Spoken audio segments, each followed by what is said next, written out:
Nós somos o grupo do Carlos, o Guilherme, o Renan Cunha, o Renan Coutinho e o Rodrigo Sandoval. E nós vamos começar a apresentar aqui com a parte de desenvolvimento sustentável no Brasil.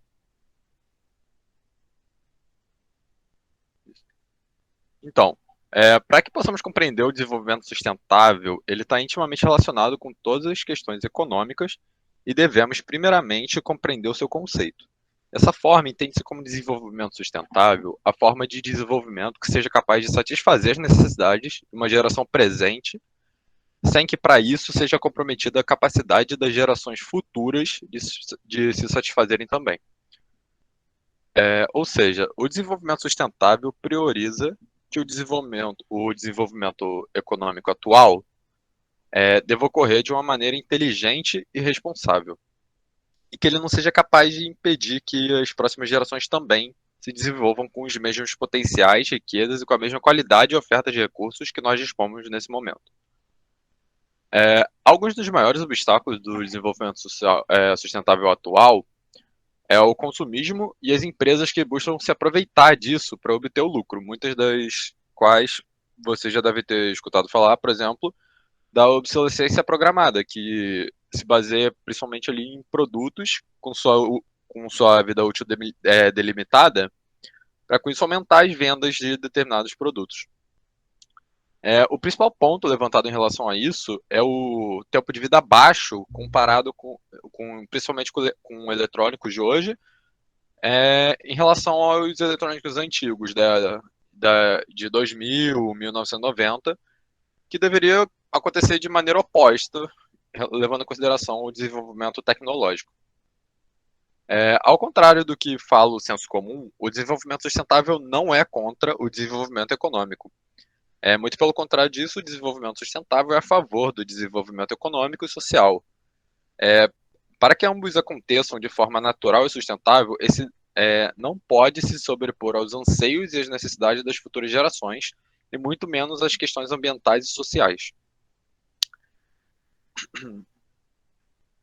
Repensar os modelos da produção industrial, tal qual a utilização dos recursos naturais, a emissão de poluentes, reconsiderar o desenvolvimento de novas políticas, tudo isso, além do uso de combustíveis fósseis, são coisas que vão promover ações que visam a melhoria da qualidade de vida da população,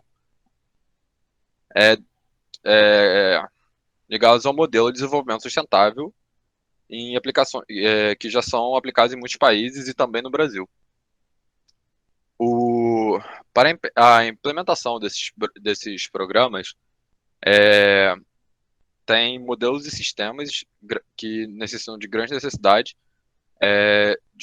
principalmente de um poder econômico, uma vez que ainda hoje muitos desses modelos são muito caros e dependem de elevados custos, investimento tecnológico, que a maioria das vezes são impraticáveis para muitas empresas e organizações dos países. A adoção de pequenas práticas diárias, seja em âmbito pessoal ou profissional, assim como a conscientização da população, são ferramentas imprescindíveis para o modelo econômico do século XXI, pautado principalmente aí na sustentabilidade e no desenvolvimento econômico sustentável. Pode passar o slide aí, por favor.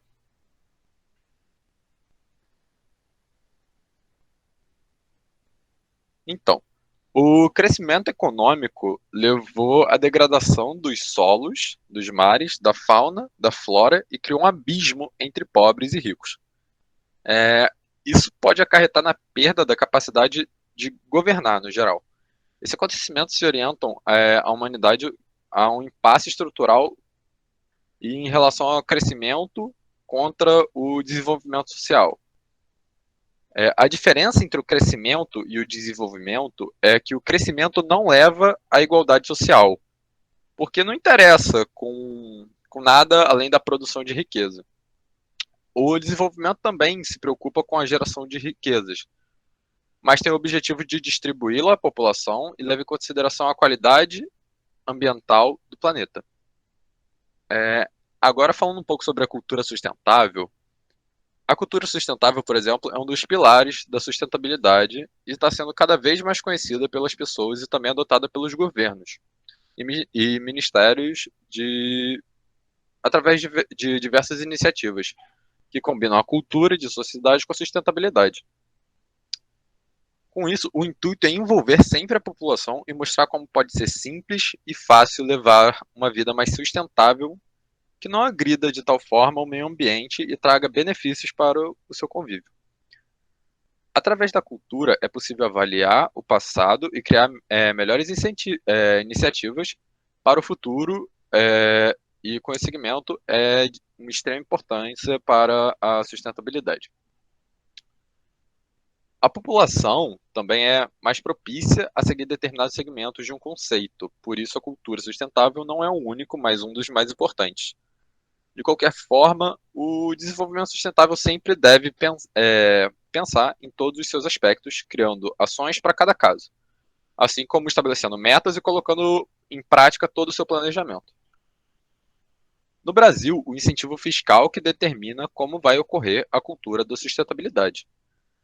Dessa forma, grande parte das iniciativas são criadas por meio da indústria cultural, que infelizmente grande parte da população ainda não costuma participar.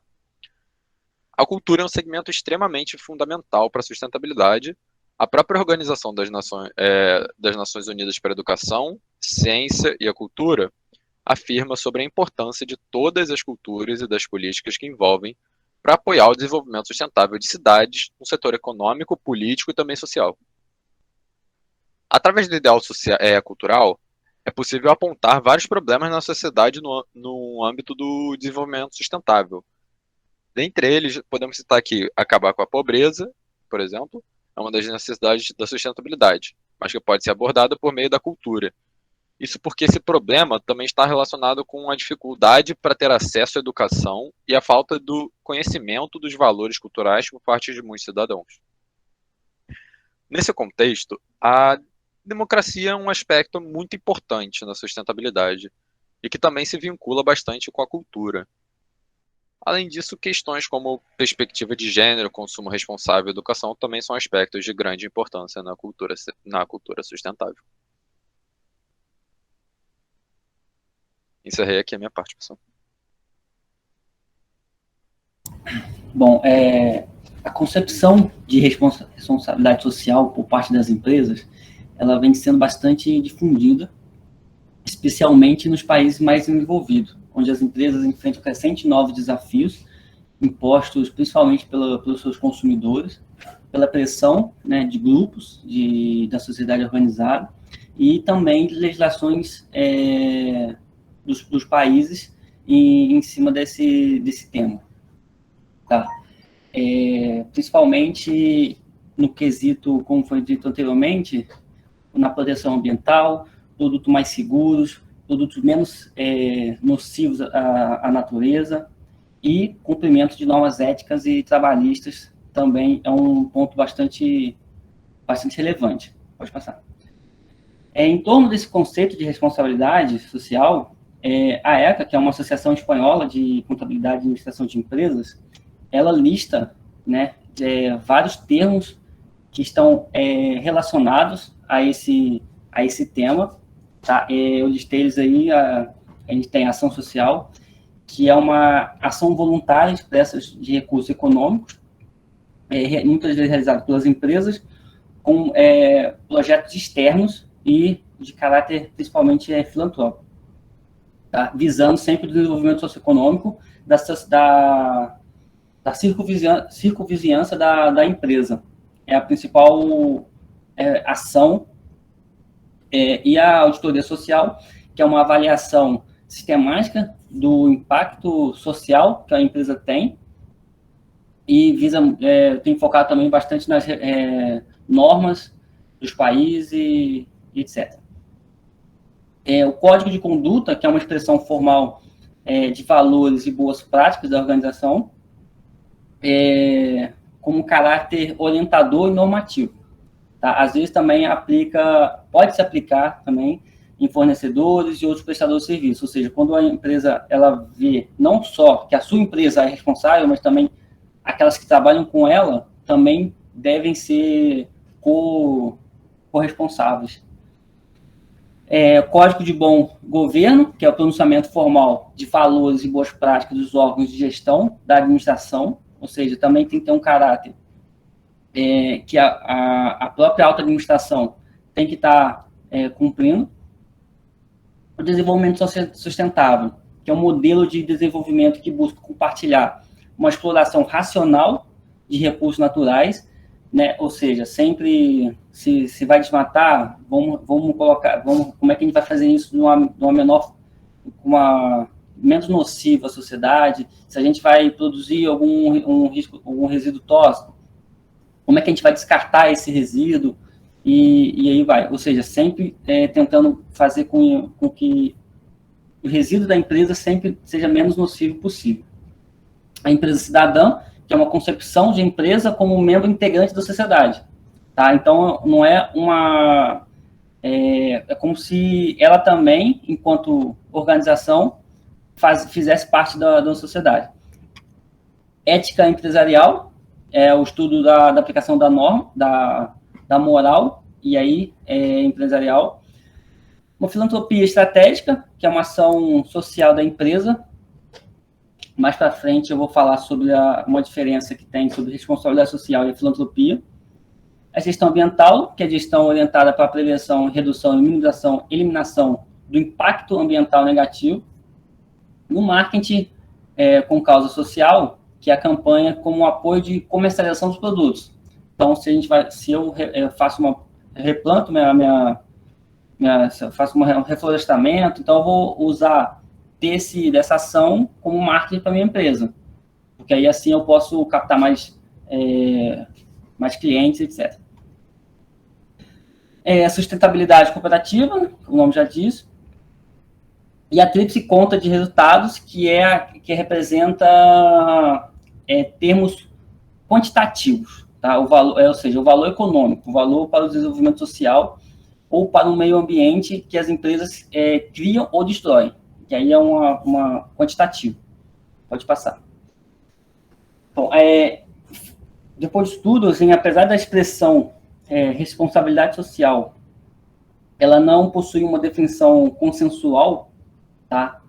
Como anteriormente a gente pode falar, ela pode ser entendida como uma maneira ética de condução de negócio da empresa, de forma com que ela se torne corresponsável pelo desenvolvimento social. A responsabilidade social ela é um compromisso voluntário das empresas que tem um caráter de desenvolvimento da sociedade e a preservação do meio ambiente, desde a sua composição social e um comportamento responsável com as pessoas e grupos sociais que elas interagem. Tá? E aí tá os 3 pilares da responsabilidade social, que a gente pode caracterizar como meio ambiente, economia e sociedade. Esses 3 formam os 3 pilares que eles costumam dizer. Meio ambiente são aquelas empresas tipo assim, devem pensar em formas de reaproveitar os recursos e reduzir a emissão de gases poluentes, incentivar ações de reciclagem e a destinação consciente de resíduos. Na economia, o aspecto econômico, as organizações refletem sobre a importância de gerir seus recursos financeiros da melhor forma possível, evitando desperdícios, fazendo investimentos conscientes e prestando conta de forma transparente. E a sociedade, que é preocupada, a empresa preocupada com a sociedade, ela deve incentivar boas práticas e zelar pelas condições de trabalho dos seus colaboradores. Além disso, deve incluir no seu plano de ações ações que ela consiga também atingir outras empresas, tá? Não é num sentido ela individual. Ela pode fazer parcerias com outras empresas, sempre pensando no desenvolvimento sustentável de uma forma ampla, porque não é possível desconsiderar nenhuma das 3 ações, tá? Para que o negócio se desenvolva de uma forma sustentável. Ela precisa garantir que os recursos ambientais e sociais não se esgotem no futuro. Pode passar. E aí, falando sobre a diferença da filantropia e da responsabilidade social, como disse anteriormente, apesar desses termos eles se muitas vezes parecerem, não são. A filantropia é quando as pessoas físicas se identificam por causas sociais, como a história da responsabilidade social aconteceu nas primeiras décadas do século XX, e foi um grupo de empresários que estavam preocupados com isso, mas aí isso só foi difundir anos depois. No início era só a filantropia propriamente dita. E as práticas de responsabilidade social, quando uma empresa ela quer ser socialmente responsável ou pretende criar uma área voltada para esse tipo de gestão, é necessário planejar um processo contínuo com o objetivo de promover melhorias para a sociedade como um todo. Pode passar. A doação de recursos, a criação de projetos sociais, autorais, também o imposto de renda também é uma forma que as empresas tendem a fazer. E existem várias outras formas para que as práticas sejam difundidas. Eu listei algumas das principais, que é promover campanhas de educação ambiental, estimulação da redução do consumo de água, criar ou apoiar oficinas de aprendizado para eventos culturais, organizar eventos para os colaboradores, investir em programas de aprendizagem, fazer campanhas de doação de alimentos e entre outros. Tá? Dentre tantos méritos possíveis, a contribuição do imposto de renda, como disse anteriormente, é o mais simples e é o que as empresas costumam realizar. Pode passar. E agora, por que realizar uma avaliação de responsabilidade, né? A maioria das empresas conduz essas avaliações a pedido principalmente dos seus clientes e as partes interessadas. Como eu disse anteriormente, a sociedade tem essa demanda, principalmente para essa nova geração, que está sendo bastante crítica, principalmente com o meio ambiente. Então, elas acabam que fazem pressão para que as empresas possam se autoavaliar e avaliar as demais. Tá? E a falta de informações sobre esse tema torna difícil para a gerência tomar decisões, principalmente lidar com seus clientes. Né? As informações coletadas da avaliação, elas podem proteger a empresa de uma possível gestão, digamos assim, insustentável. E aí, como que essa avaliação ela pode ser realizada? Muitas das vezes, geralmente, ela monta uma equipe de liderança, desenvolve uma definição funcional para essa equipe, identificar os requisitos legais e tenta revisar os processos de atividades empresariais, principalmente também identificar e envolver as principais partes interessadas. Pode passar.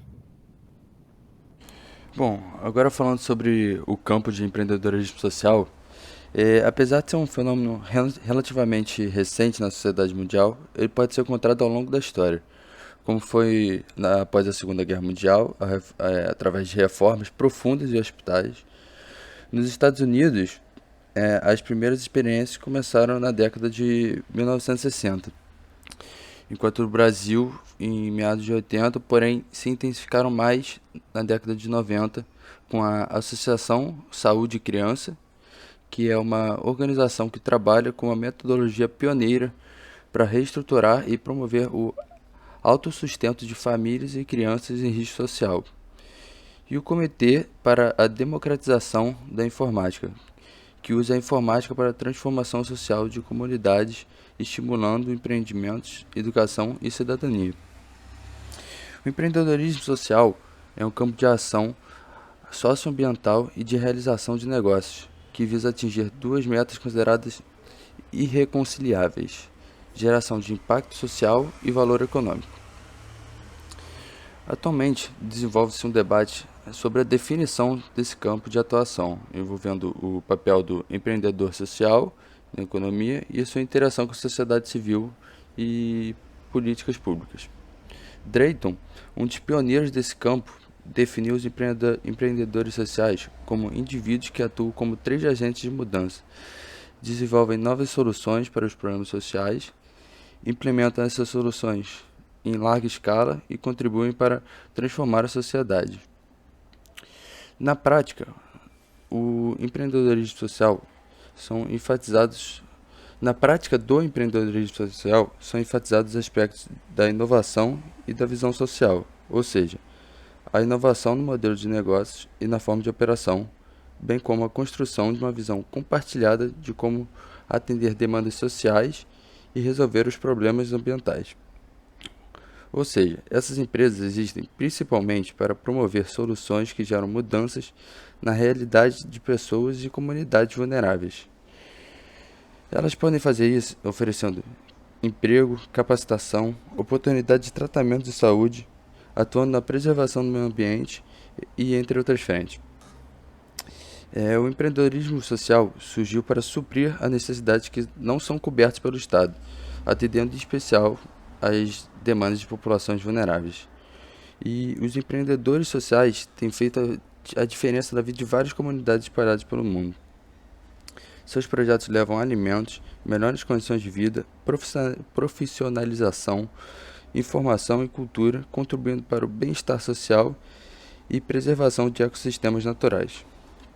Na atual era da informação, essas ações se destacam por unir inovação, transformação digital e geração de valores à sociedade, ultrapassando objetivos puramente voltados ao lucro. Hoje podemos chegar a dois movimentos. O primeiro é já termos empreendedores que começam com negócio com propósito social, sem passar necessariamente pelo estágio da mudança, pelo estágio também de uma iniciativa sem fins lucrativos. Esse negócio social tende a crescer expressivamente, e em paralelo, vemos organizações da sociedade civil buscando ampliar seus meios de sustentabilidade, criando ou ampliando a oferta de produtos e serviços.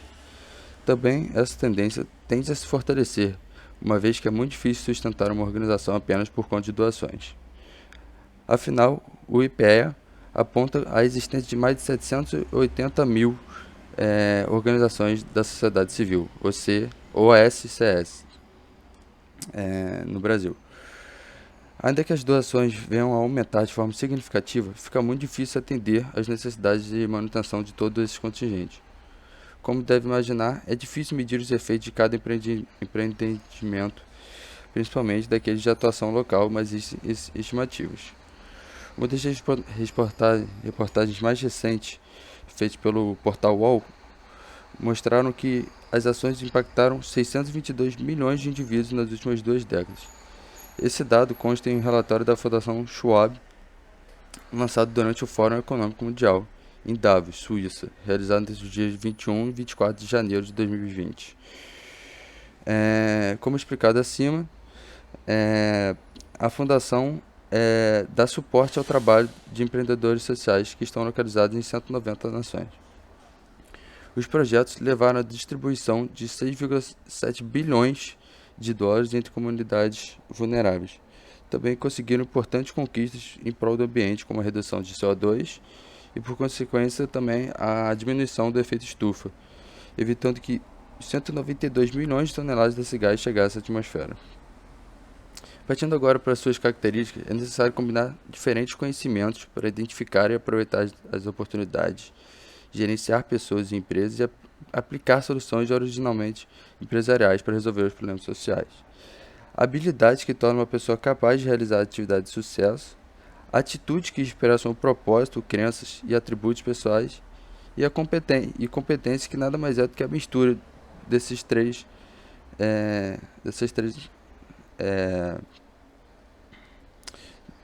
a mistura entre conhecimento, habilidades e atitudes, unindo-as em um espírito empreendedor e solidariedade.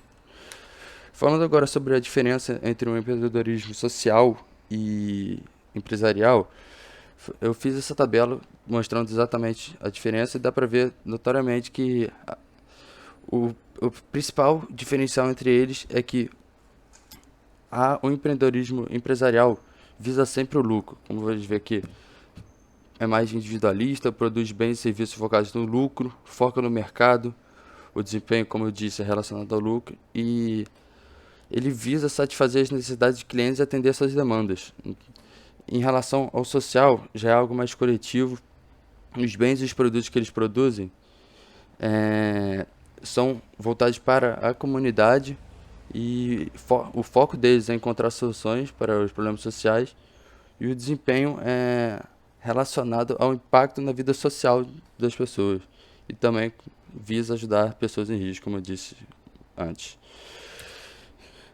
E para fechar, eu peguei alguns exemplos de empreendedorismo social. Primeiro, o Grameen Bank, que é um dos empreendimentos sociais mais famosos do mundo todo. Ele concede pequenos empréstimos para dar suporte à produção e reduzir a pobreza em diversos países, rendendo o Prêmio Nobel da Paz em 2006. O GRAAC é o Grupo de Apoio ao Adolescente e à Criança com Câncer, que no parâmetro nacional é um dos negócios sociais mais famosos do Brasil, né? E foi criado em 1991 por meio de uma parceria entre um pediatra chamado Antônio Sérgio Petrilli, o engenheiro Jacinto Guidolin e uma voluntária, a Leia Della Casa Migione. E hoje a GRAAC é referência no tratamento do câncer infantil. A CID, a Associação para a Igualdade de Diferenças, desenvolve pessoas com deficiência, empodera as famílias e as inclui no mercado de trabalho. A rede ASTA, ela cria e desenvolve soluções sustentáveis para o reaproveitamento de resíduos, utilizando a técnica de reaproveitamento inteligente desses resíduos. A Fonderie 47, ela utiliza os rifles AK-47 abandonados na África, resultado dos conflitos armados que assolam todo o continente africano, recolhe esses rifles e transforma em joias únicas. E isso é um exemplo de que uma empresa pode cumprir sua função social criando produtos de alto valor. A Eletroluz é uma organização que leva a luz às populações que não possuem acesso à rede elétrica em mais de 20 países ao redor do mundo, incluindo o Brasil. A Tom Shoes é que a cada par de sapatos, a cada par de calçados vendidos, ele doa outra para crianças de baixa renda que muitas não têm nem sequer um calçado para usar. O Instituto IDAS, ele recebe e capacita homens em situações de vulnerabilidade social, reinserindo eles novamente na sociedade. E, por fim, o Instituto Legado, que seu objetivo é que todo empreendedor seja social, ou seja, ele fomenta o empreendedorismo social por meio da educação. Negócios sociais, tipologia e histórico. Negócios sociais são empresas que têm a única missão de solucionar um problema social. Elas são autossustentáveis financeiramente e não distribuem dividendos. Vale ressaltar que o sucesso do negócio não é medido pelo total de lucro gerado em um determinado período, mas sim pelo impacto criado para as pessoas ou para o meio ambiente. De acordo com Mohamed Yunus, ganhador do Prêmio Nobel da Paz em 2006, os negócios sociais unificam em somente um modelo de negócios objetivos de impacto socioambientais positivo e sustentabilidade econômico-financeira, sem a distribuição de dividendos. Estes são destinados à expansão dos próprios negócios ou novas iniciativas da mesma natureza. Assim, os negócios sociais maximizam as riquezas sociais e restringem a concentração de rendas individuais. Mohamed Yunus, ele é considerado o pai do microfinanciamento e dos negócios sociais. Ele é o fundador do Grameen Bank e de 50 empresas em Bangladesh, a maioria das quais são negócios sociais. Em 76, o professor Yunus começou a fazer experiências com o fornecimento de pequenos empréstimos para os pobres, sem a garantia e exigências tradicionais dos bancos comerciais. O projeto foi chamado de Grameen Bank e, mais tarde, em 83, tornou-se um banco oficial para fornecer empréstimo aos pobres, principalmente mulheres nas zonas rurais de Bangladesh. Hoje o banco tem mais de 8,4 milhões de mutuários e 97% dos quais são mulheres, e desembolsa mais de 1,5 bilhões de dólares por ano. A ideia se espalhou por quase todos os países do mundo, inclusive países desenvolvidos e industrializados. Os resultados evidenciaram maior aderência ao tipo de construção social.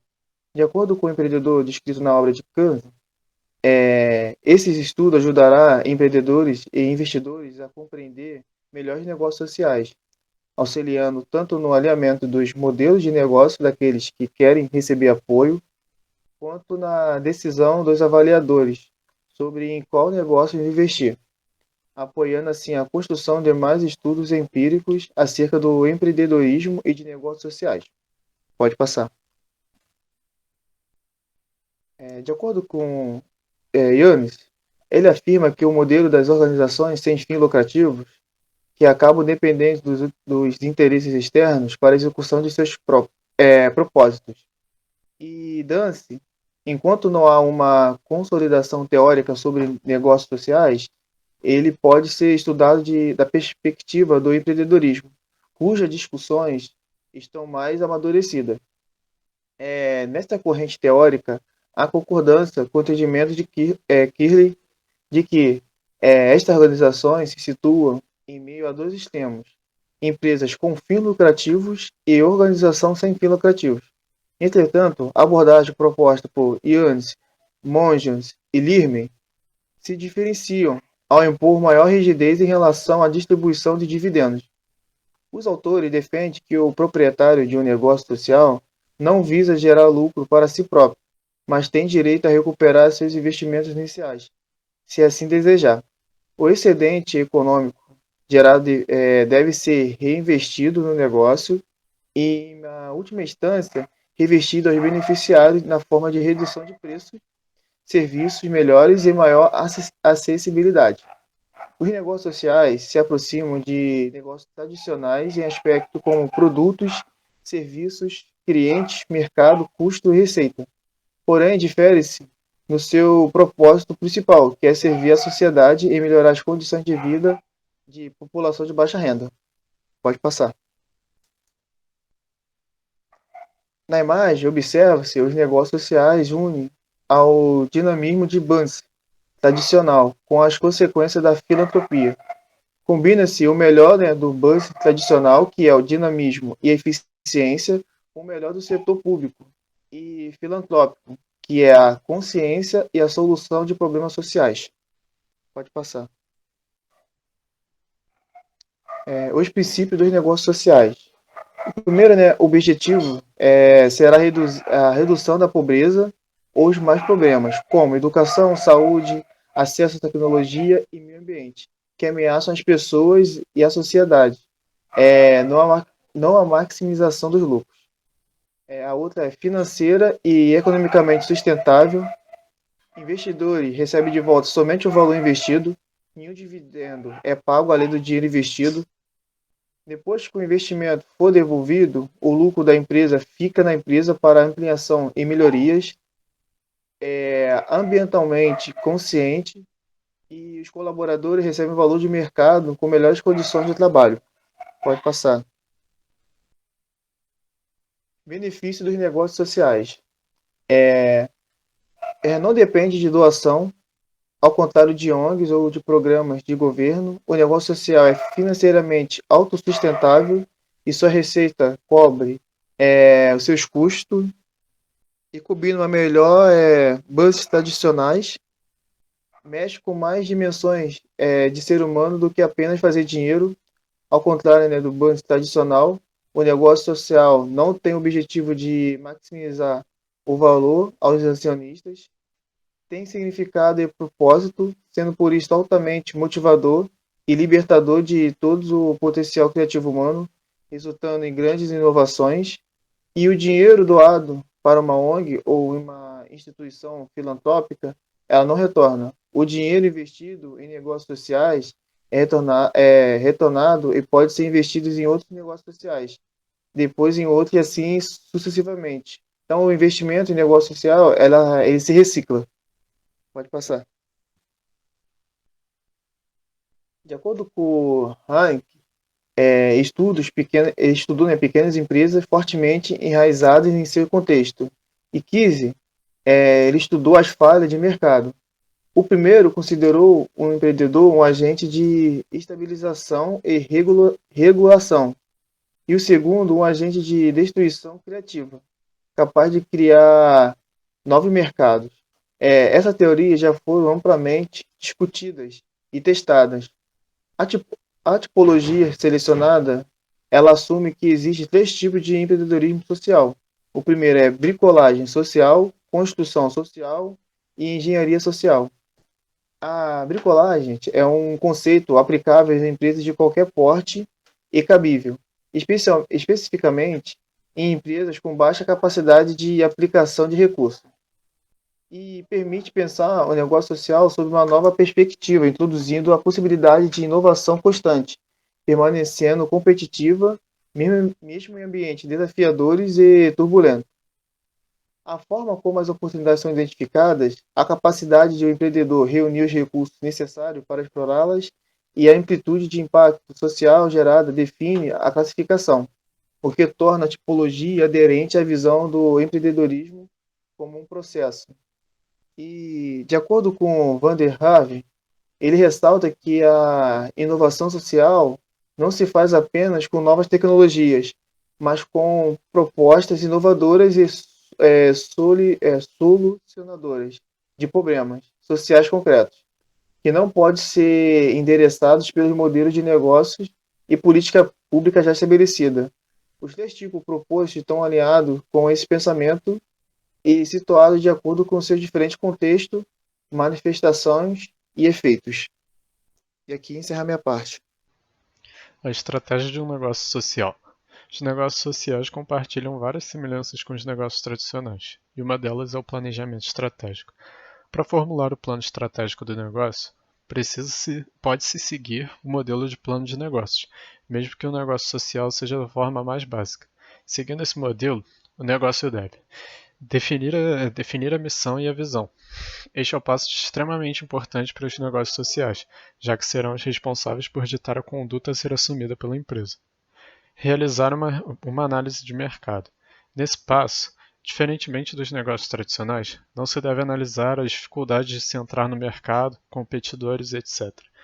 Nesse momento, devem ser estudadas as oportunidades presentes e a população-alvo, que na maioria dos casos será a base da pirâmide da imagem, já que é a população mais carente. Por fim, a relação custo-benefício gerado pelo produto. Nessa etapa de uma empresa clássica, são discutidos preços, lucros, porém, a medida de sucesso de um negócio social é o quão forte é o impacto gerado por ela e a extensão que as suas ações atingem. Por isso, no negócio social, devem ser estabelecidos os custos de forma a suprir os custos da própria empresa, sem pensar em lucro propriamente dito. E como foi citado anteriormente, um dos fatores para qualquer tipo de negócio dar certo é o conhecimento do público-alvo. Quando um negócio social, o objetivo é trazer um impacto social positivo, geralmente nas camadas de base da pirâmide social, os fundadores dessa empresa estão inseridos na população-alvo, pois são eles que conhecem os problemas que enfrentam. Porém, por serem dessas camadas da base, muitas vezes não são capazes de manter o negócio por conta própria.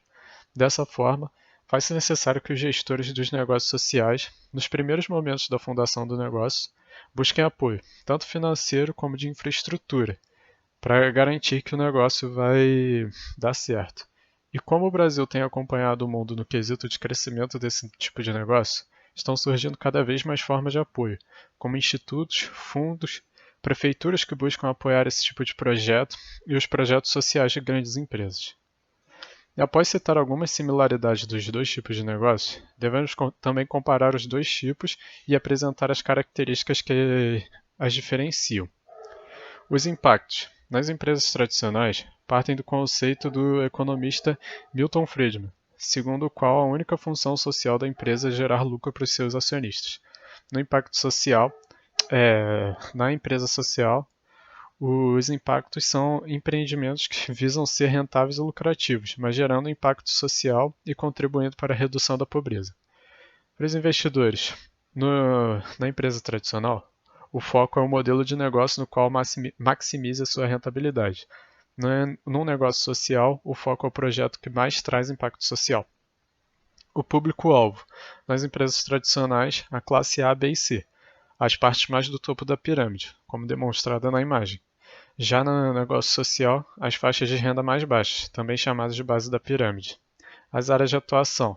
As tradicionais, a maioria das startups brasileiras estão voltadas para produtos e serviços da área de tecnologia, coisa que na base da pirâmide é impossível. Então são poucos os negócios sociais atuando com tecnologia de comunicação. Por fim, 2 dicas de investimento em negócios sociais. Não foque apenas nos problemas. Ao olhar para as carências, procure enxergar também as potências. E o propósito social da empresa contribui para atrair mais atenção e ganhar espaço no mercado. Porém, um produto não será comprado apenas por vir de um negócio social. Portanto, invista num produto de boa qualidade.